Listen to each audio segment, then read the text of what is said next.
A origem dos misteriosos olhos avelãs dos portugueses. Introdução. Olá a todos e bem-vindos a este canal. É notável a quantidade de portugueses com uns olhos que não são nem castanhos, nem verdes. Aquela cor hipnotizante, avelã, que parece mudar com a luz. De onde vem esta característica tão marcante naquele povo? Neste episódio especial, é proposta uma viagem fascinante ao passado para desvendar o mistério dos olhos de avelã. Serão exploradas as migrações antigas que moldaram o povo português e a ciência por detrás desta cor de olhos tão particular.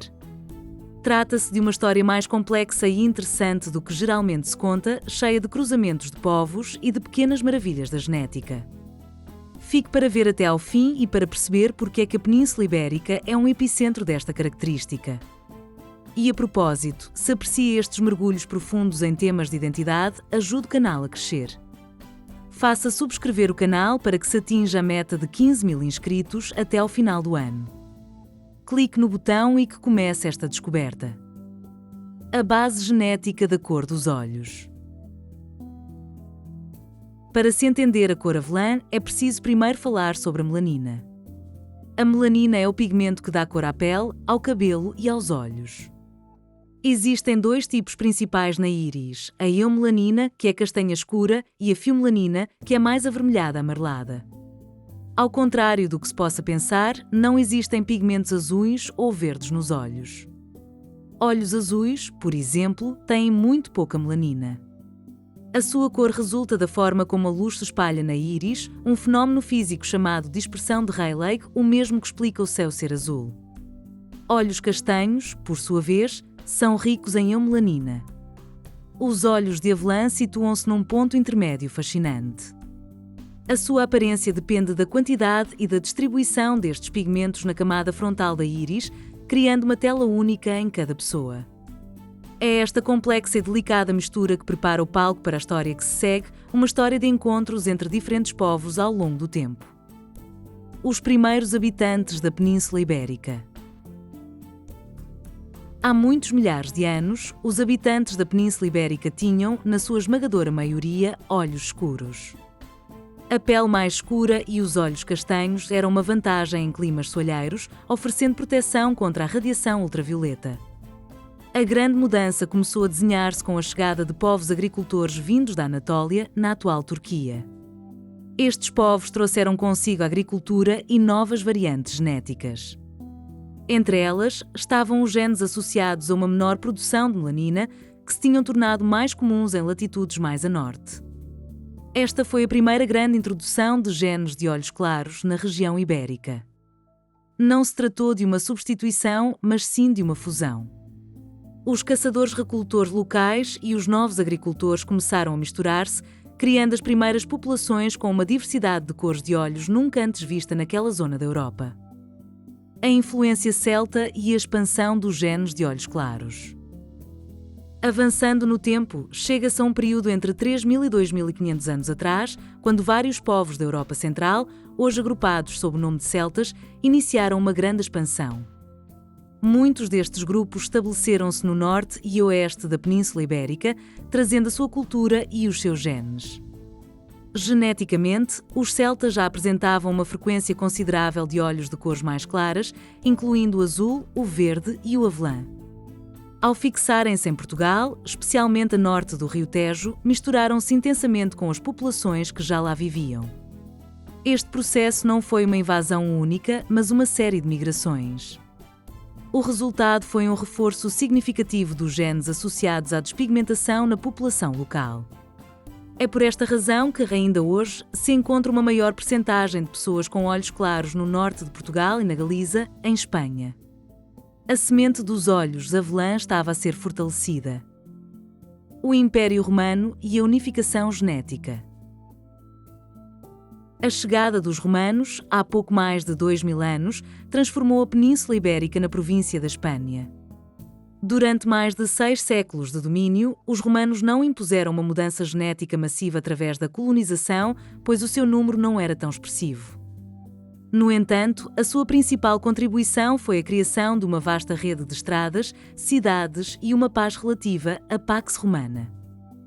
Isto promoveu uma mobilidade sem precedentes. Pessoas de todos os cantos da península e de outras partes do Império viajavam e estabeleciam-se em novos locais. Esta intensa mistura interna ajudou a espalhar e a homogeneizar o património genético ibérico. Os genes de olhos claros, antes mais concentrados em certas áreas, começaram a difundir-se por todo o território, encontrando e misturando-se com os genes de olhos escuros, o que criou o terreno fértil perfeito para a manifestação da cor avelã. Os povos germânicos e um novo contributo do norte. Com o declínio do Império Romano, há cerca de 1500 anos, a Península Ibérica recebeu novas vagas de povos do norte e leste da Europa. Os mais significativos foram os suevos, que se fixaram na antiga Galécia, norte de Portugal e Galiza, e os visigodos, que acabaram por dominar toda a península. Estes povos germânicos, embora em número reduzido, constituíam a elite guerreira e política. Geneticamente, traziam uma alta prevalência de características do norte da Europa, como o cabelo loiro e os olhos claros, incluindo azuis e verdes. A sua influência, embora mais concentrada nas classes altas, deixou uma marca genética duradoura. Ao longo de gerações, através de casamentos e da natural diluição social, os seus genes foram se integrando na população em geral, acrescentando mais uma camada à complexa tapeçaria genética que dá origem aos tão característicos olhos de avelã. A presença morisca e o fluxo genético do norte de África. No ano de 711, iniciou-se um dos períodos mais marcantes da história ibérica com a chegada de povos do norte de África, os mouros, compostos por berberes e árabes. Durante quase 8 séculos, especialmente no sul de Portugal, a sua presença foi muito forte. Do ponto de vista genético, a sua contribuição foi significativa. Os povos do norte de África são, eles próprios, o resultado de milénios de história, com uma grande diversidade. Trouxeram para a península um reforço de genes associados a olhos e cabelos escuros. Contudo, entre os berberes também existem, surpreendentemente, frequências de olhos claros. Esta longa convivência e miscigenação, sobretudo no sul, criou um mosaico genético único na Península Ibérica. A mistura dos genes norte-africanos com a base genética europeia já existente adicionou mais uma fascinante variável à complexa equação da cor dos olhos. A ciência do intermédio. Por que é que a mistura gera avelã? Agora que percorremos a história, vamos voltar à ciência. A cor avelã é o resultado perfeito do que os geneticistas chamam de herança poligénica. Isto significa que não é um único gene que determina, mas sim a interação de vários. Os principais são os genes OCA2 e ERK2, localizados no cromossoma 15. O gene ERK2 funciona como um interruptor para o OCA2. Quando o ERK2 está ligado, o OCA2 produz muita melanina, resultando em olhos castanhos. Variações no ERK2 podem diminuir a intensidade do OCA2, levando a menos melanina e a olhos azuis. Os olhos avelã e verdes surgem de variações mais subtis nesta e noutras dezenas de genes. A história de migrações da Península Ibérica criou uma população onde as variantes genéticas para olhos escuros e para olhos claros coexistem em alta frequência. É esta luta genética, este equilíbrio entre a produção alta e baixa de melanina, que resulta tão frequentemente neste tom intermédio e complexo que é o avelã. Avelã, uma cor camaleão. Uma das características mais fascinantes dos olhos de avelã é a sua capacidade de parecerem mudar de cor. Num dia parecem mais esverdeados, noutro mais acastanhados. Isto não é imaginação, tem uma explicação científica. Ao contrário dos olhos castanhos, que têm uma camada de melanina uniforme, os olhos de avelã têm uma concentração menor e mais irregular deste pigmento. Frequentemente, apresentam um anel mais escuro, acastanhado, perto da pupila, que se vai tornando mais esverdeado e com manchas douradas na periferia da íris. Esta complexidade faz com que a sua aparência seja muito sensível às condições de iluminação. A luz natural realça os tons verdes e dourados, enquanto a luz artificial pode fazê-los parecer mais castanhos. A cor da roupa ou da maquilhagem também pode, por simples contraste, realçar diferentes tonalidades. São, de facto, uma obra de arte dinâmica em cada rosto. A Península Ibérica como um caldeirão genético.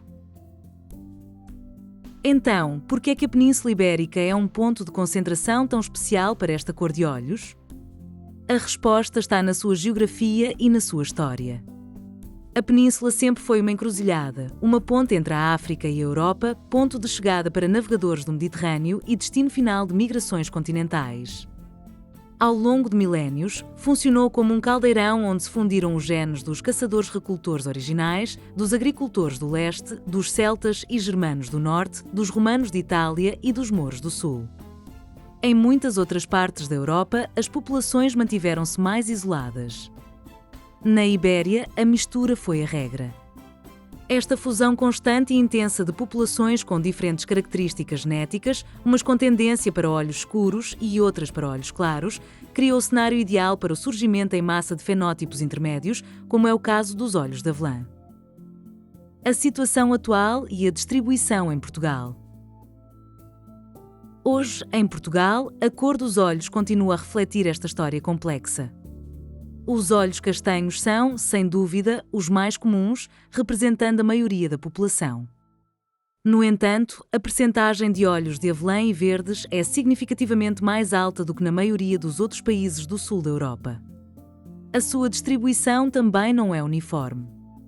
Como legado da fixação de povos como os celtas e os suevos, a frequência de olhos mais claros, incluindo avelã, continua a ser visivelmente maior no norte e centro do país.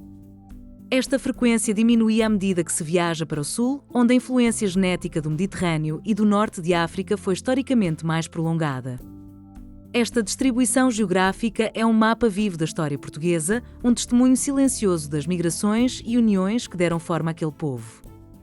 Os olhos contam a história de quem são e de onde vieram. Conclusão.